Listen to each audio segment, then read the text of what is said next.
राधे राधे। देखो आज गुरुवार है और गुरुवार को बृहस्पति देव की पूजा करने का विधान है, अच्छा माना जाता है। इससे बृहस्पति देव भगवान की कृपा बनी रहती है, गुरुदेव की कृपा बनी रहती है। तो मैं कथा कर रही थी, मैंने कहा चलो आज वीडियो में अपलोड कर लेती हूँ। तो इस कथा को ध्यान से सुनना। और देखो कथा सुनने से पहले ये रहता है, ये सब इसको थोड़ी सी हल्दी, चने की दाल, गुड़ ये ले लेते हैं, ये इस तरह से, और मुनक्के का प्रसाद ले लेते हैं। तो बृहस्पति देव की कथा करने से चलो मैं भगवान जी के सामने कर देती हूँ। ये देखो हमारे भगवान जी हैं,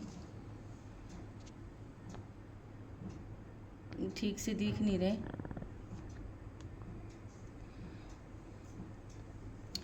राधे राधे।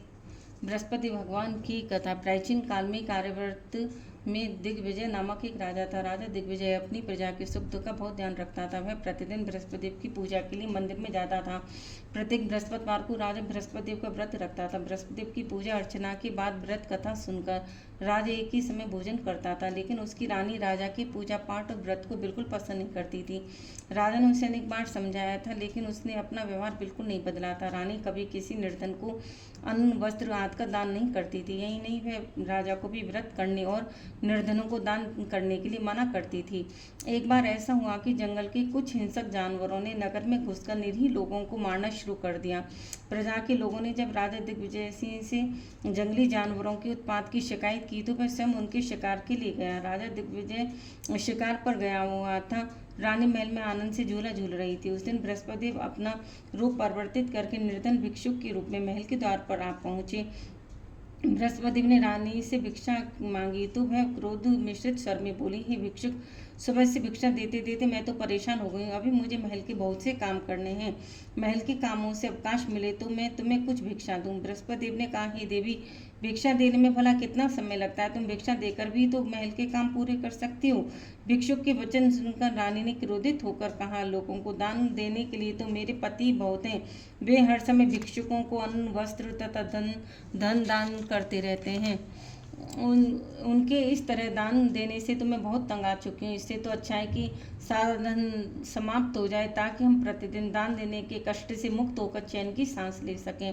रानी की बात सुनकर बृहस्पति देव मन ही मन मुस्कुराते हुए बोले, हे रानी, भगवान तुम्हारी यह मनोकामना अवश्य पूरी करेंगे। तुम इस समस्या से छुटकारा पाना चाहती हो तो बृहस्पतिवार को सुबह सूर्योदय से पूर्व मत उठना। जब सूर्य की तेज धूप तुम्हारे बिस्तर पर पहुंच जाए तभी उठना। फिर सारे महल को गोबर से लीपकर सिर से पांव तक स्नान करना। अपनी लंबी बालों को अवश्य धोना। राजा से कहना कि तुम बृहस्पतिवार को हजामत अवश्य करवाएं। राजा को भोजन में मांस मदिरा अवश्य देना। निरंतर 7 बृहस्पतिवार तक ऐसा करने से तुम्हें धन की मुसीबत से अवश्य मुक्ति मिल जाएगी।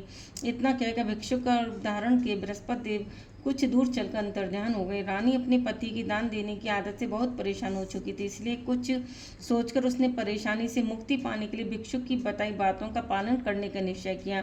राजा ने रानी को ऐसा न करने के लिए कहा, लेकिन रानी अपनी जिद पर अड़ी रही। उसने राजा को धमकी दी, यदि तुमने मेरे कथनानुसार काम नहीं किया तो मैं महल छोड़कर चली जाऊंगी। रानी की इस बात से राजा बहुत डर गया, क्योंकि रानी के चले जाने से पूरे राज्य में उसकी बदनामी हो सकती थी। विवश राजा को रानी की बात स्वीकार करनी ही पड़ी। 3 बृहस्पतिवार तक रानी ने सब कुछ भिक्षुक के बताए अनुसार ही किया, लेकिन चौथे बृहस्पतिवार को उसे कुछ करने की जरूरत ही नहीं पड़ी, क्योंकि तीसरे बृहस्पतिवार को ही सारा धन समाप्त हो गया था। राजा का अन्न भंडार खाली हो गया। दूसरों को अन्न वस्त्र दान करने वाला राजा अन्न के अभाव में भूखा मरने लगा। उस समय राजा ने अपनी रानी से कहा, रानी, अब मैं इस नगर में नहीं रह सकता। यहाँ तो हम किसी से भिक्षा भी नहीं मांग सकते, लोग हमारा कितना अपमान करेंगे। अब मैं परदेश जाकर रह रहा हूँ, वहाँ कोई काम धंधा करूँगा, शायद हमारा भाग्य बदल जाए। रानी को महल में छोड़कर राजा धन कमाने के लिए परदेश चला गया। परदेश में उसने जंगल से लकड़ी काट कर लाने और नगर में बेचने का काम शुरू कर दिया।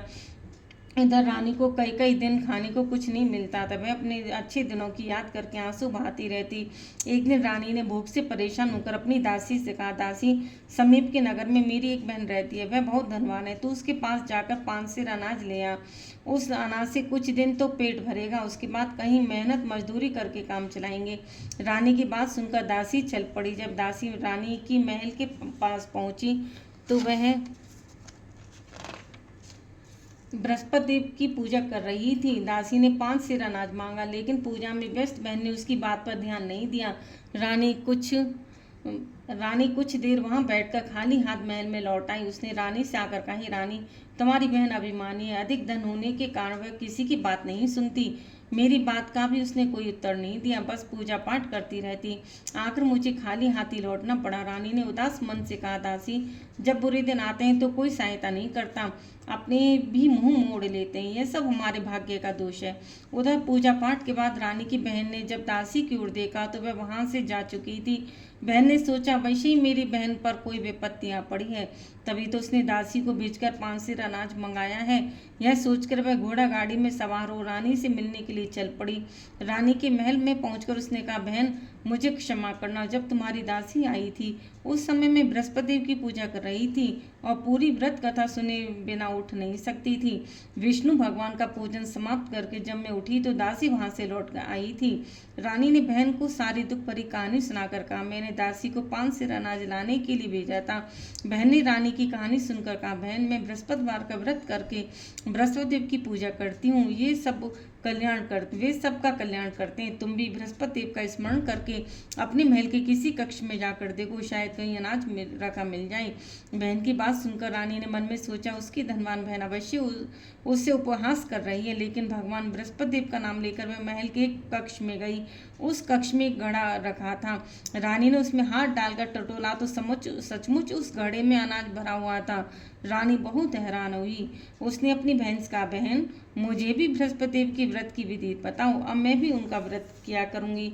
तब बहन ने उसे बताया, रानी, बहन, बृहस्पतिवार को सूर्योदय से पूर्व उठकर स्नान करके बृहस्पतिवार का व्रत करना चाहिए, लेकिन उस दिन सिर नहीं धोना चाहिए। चने की दाल, मुनक्का या किशमिश लेकर केले की वृक्ष के पास जाकर उसकी जड़ में भगवान बृहस्पति देव विष्णु की पूजा करनी चाहिए। घी का दीपक जलाकर रखना चाहिए। उस दिन एक समय ही भोजन करें। भोजन में चने का आटा और पीले खाद्य पदार्थ ग्रहण करें। बृहस्पतिवार का व्रत करने से घर में धन संपत्ति की वर्षा होती है, अनाज से भंडार भर जाते हैं। इस व्रत के विधिवत करने से निसंतान को पुत्र की प्राप्ति होती है। बहन के वचन सुनकर रानी ने तुरंत ही बृहस्पति देव की व्रत करने का निश्चय कर लिया। 7वें दिन जब बृहस्पतिवार आया तो रानी ने बृहस्पतिवार का व्रत किया। कहीं से मांगकर उसने चने और गुड़ आदि का प्रबंध किया। चने की दाल से केले की जड़ में विष्णु भगवान का पूजन किया और घी जलाकर बृहस्पति देव की पूजा की। रानी भगवान विष्णु के भोग के लिए पीले अन्न का कहीं से प्रबंध नहीं कर सकी, अतः वह मन ही मन परेशान होने लगी। उधर बृहस्पति देव रानी के विधिवत व्रत करने के निर्णय से बहुत प्रसन्न हुए, अतः वह अपना रूप परिवर्तित करके 2 थालियों में पीला भोजन लेकर रानी के घर पहुंचकर बोले, हे दासी, मैं तुम्हारी रानी के लिए व्रत का पीला भोजन लाया हूँ। भोजन देकर वह चले गए। दासी ने रानी से बृहस्पति देव को भोग लगाकर उसे भोजन करने के लिए कहा। रानी को कुछ पता नहीं था। वह दासी से बोली, दासी, क्यों निर्धनता में मेरा उपहास करती हैं? तब दासी ने कहा, अभी कोई आदमी मुझे 2 थाली पीला भोजन देकर गया है। वेशभूषा से तो मुझे वह कोई पुजारी जान पड़ता था। रानी ने बृहस्पति देव का भोग लगाया, फिर दासी के साथ बैठकर भोजन किया। रानी प्रत्येक बृहस्पतिवार को विधि पूर्वक व्रत करके बृहस्पति देव की पूजा करने लगी। रानी के व्रत करने से बृहस्पति देव बहुत प्रसन्न हुए। रानी के महल में धन की वर्षा होने लगी। बोलो बृहस्पति देव भगवान की जय। कुछ ही दिनों में रानी के पास काफी धन एकत्र हो गया। उसके अन्न भंडार भर गए। इतना सब कुछ होने से रानी फिर पहले की तरह आलसी और अभिमानी हो गई। एक दिन रानी ने किसी भिक्षुक को आलस्य के कारण खाली हाथ लौटा दिया तो दासी ने कहा, रानी जी, आप फिर पहले की तरह धन संपत्ति पाकर आलसी हो गई हैं। निर्धन को अपने द्वार से खाली हाथ लौटाना अच्छा नहीं होता। बृहस्पति देव की अनुकंपा से हमें अत्यधिक धन और अन्न मिला है, इसलिए आलस्य छोड़कर हमें निर्धनों को दिल खोलकर दान देना चाहिए। दान करने से आपके परिवार का नाम होगा और बृहस्पति देव प्रसन्न होकर आपका कल्याण करेंगे। दासी की बात सुनकर रानी ने निर्धनों को दान देना शुरू कर दिया। कई निर्धन ब्राह्मणों को धन देकर उनकी कन्याओं के विवाह में सहायता की। रानी की सब जगह प्रशंसा होने लगी। धन संपत्ति पाने पर रानी को राजा की याद सताने लगी। रानी ने एक दिन दासी से कहा, दासी, पता नहीं मेरे स्वामी परदेश में किस हाल में होंगे, मुझे अब उनका पता लगाना चाहिए। रानी ने पूजा के समय बृहस्पति देव से प्रार्थना कि उसके पति को जल्दी घर लौटने का स्मरण कराएं। उसी रात बृहस्पति देव ने प्रदेश में रह रहे राजा दिग्विजय को स्वप्न में कहा, "हे राजन, तुम अपने नगर को लौट जाओ, तुम्हारी रानी बहुत याद कर रही है।" राजा सुबह उठकर लकड़ियां काट कर लाने के लिए जंगल की ओर चल पड़ा। जंगल से गुजरते हुए वह सोचने लगा, रानी की गलती से उसे कितने दुख भोगने पड़े। राजपाट छोड़कर परदेश में आकर रहना पड़ा, जंगल से लकड़ियां काट कर नगर में बेचकर गुजारा करना पड़ा। उसी समय बृहस्पति एक सन्यासी के रूप में राजा के पास पहुंचे। भगवान ने राजा से पूछे, "हे लकड़हारे, तुम किस चिंता में पड़े हो?" राजा ने दुखी मन से सारी व्यथा कथा उस सन्यासी को सुना दी। उसकी व्यथा कथा सुनकर सन्यासी ने कहा, "हे लकड़हारे, तुम्हारी पत्नी ने भिक्षुक को धन नहीं देने के लिए आलस्य किया था, इससे बृहस्पति क्रोधित हो गए। उनके क्रोधित होने से ही तुम्हारी ऐसी हालत हुई। लेकिन अब चिंता करने की कोई बात नहीं है। तुम घर लौटकर विधिवत बृहस्पति देव का व्रत करना आरंभ कर दो। बृहस्पतिवार को बृहस्पति देव का व्रत करके चने की दाल और गुड़ को जल में भरे बर्तन में डालकर केले के वृक्ष की पूजा करो। उसके बाद व्रत कथा सुनो, स्वयं भी व्रत कथा कह सकते हो। इस प्रकार व्रत करने से बृहस्पति देव तुम्हारी सभी मनोकामना पूरी करेंगे। राजा ने सन्यासी से कहा, "हे सन्यासी, मैं बृहस्पति देव की पूजा तो करना चाहता हूँ, लेकिन लकड़ियाँ काट कर बेचने से बस अपना पेट ही भर पाता हूँ। भगवान की पूजा के लिए धन कहाँ से लाऊं?" राजा की बात सुनकर सन्यासी का रूप धारण किए बृहस्पति देव ने कहा, "बृहस्पति देव का स्मरण कर तुम जंगल